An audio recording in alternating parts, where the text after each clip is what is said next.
পলাশে শ্বশুর বাড়িতে ডেকে নিয়ে নিবিড় নামে এক যুবককে পিটিয়ে হত্যার অভিযোগ উঠেছে। অভিযুক্ত পরিবারের সদস্যরা পলাতক। সুষ্ঠু বিচারের দাবি নিহতের পরিবারের।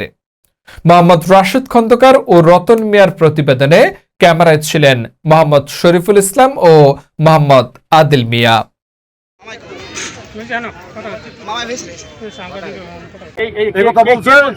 মেয়ের বাপে মুশারফ যা যদি পরবর্তী আসো তাহলে লাশ পড়াম, তাহলে এই আবার 2-3 পরে গেছে, যাওয়ার পরে তারা রাত্রে মাইরা আমরা অটো দিয়া বাড়িতে লাশ পড়াইছি।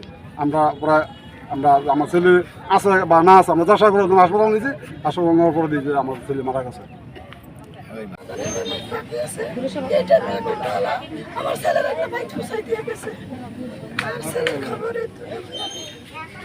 আপনারা বাঁচান গো, আমি এই খুনের বিচার চাই।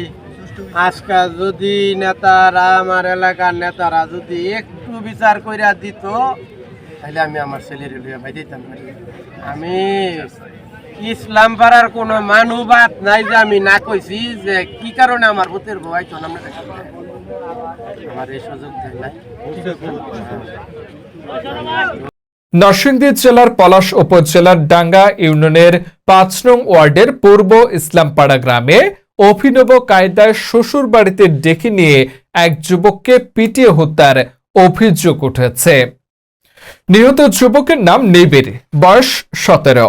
এ বিষয়ে নিহতের বাবা মাসুদ মিয়া বাদী হয়ে পলাশ থানায় লিখিত অভিযোগ দায়ের করেছেন। নিহত নিবিড়ের পরিবারের অভিযোগ সূত্রে জানা যায়, প্রায় 1 বছর আগে একই ইউনিয়নের পূর্ব ইসলামপাড়া গ্রামের মোশাররফ হোসেনের মেয়ে ফাহমিদের সঙ্গে নিবিড়ের প্রেমের সম্পর্ক গড়ে ওঠে। পরবর্তীতে পরিবারের সম্মতি ছাড়াই গত 8 মাস পূর্বে তারা বিয়ে করে। তবে ফাহমিদের পরিবার কিছুতেই এই বিয়ে মেনে নিতে পারেনি।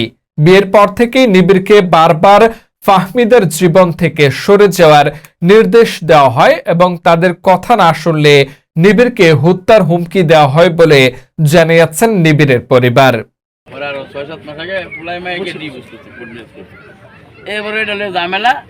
ঝামেলার পরে আবার আমরা এটা সামাজিক ভাবে বইয়া হ্যাঁ আপনার 10 লাখ টাকা বিন দিলে আমি বিয়া দিব। তো আমরা হেটা তো 10 লাখ টাকা বিন দিয়া ডাঙ্গা গিয়া এই সুয়েলটা আমি সাক্ষী আর আমার চাচা আছি সবাই লিয়ে পরে আনুষ্ঠানিক ভাবে দিয়ে দেখি না। তারপর ওর নাম্বার যে নিবিড়ের ফোনে কল দিতেছে, নিবিড়ের ফোনে কল দেওয়ার পর কল ব্যাক করে না। অনেকক্ষণ পর কল ব্যাক করছে, কল ব্যাক করে কোনো কথা বলে না, কথা না। ঘটনার বিবরণ: গত 16 জুন 2026 তারিখে শ্বশুরবাড়ির লোকজন নিবিড়কে বাড়িতে ডেকে নেয়। সেখানে তাকে হত্যার উদ্দেশ্যে মাথায় আঘাত করে ও এলোপাথাড়ি মারধর করা হয়। পরে রাত 11টার দিকে মারাত্মক আহত অবস্থায় নিবিড়কে তার বাড়িতে উত্তর ইসলামপাড়া অজ্ঞাত ব্যক্তিরা ফেলে রেখে যায়। পরিবারের সদস্যরা দ্রুত নিবিড়কে স্থানীয় হাসপাতালে নিয়ে গেলে কর্তব্যরত চিকিৎসক নিবিড়কে মৃত ঘোষণা করেন। নিহত নিবিড় পলাশ উপজেলার ডাঙ্গা ইউনিয়নের 5 নং ওয়ার্ডের উত্তর ইসলামপাড়া গ্রামের মাসুদ মিয়ার ছেলে। ঘটনাটি এলাকায় ব্যাপক চাঞ্চল্যের সৃষ্টি করেছে। নিহতের পরিবার ও স্থানীয়রা দ্রুত দোষীদের গ্রেফতার এবং সুষ্ঠু তদন্তের মাধ্যমে বিচার নিশ্চিত করার দাবি জানিয়েছেন। পলাশ থানা পুলিশ নিবিড়ের মৃতদেহ ময়নাতদন্তের জন্য পাঠিয়েছে এবং ঘটনার তদন্ত শুরু করেছে বলে জানিয়েছেন। এ বিষয়ে আরো বিস্তারিত তথ্য পাওয়ার জন্য পুলিশের সঙ্গে যোগাযোগ করা হচ্ছে।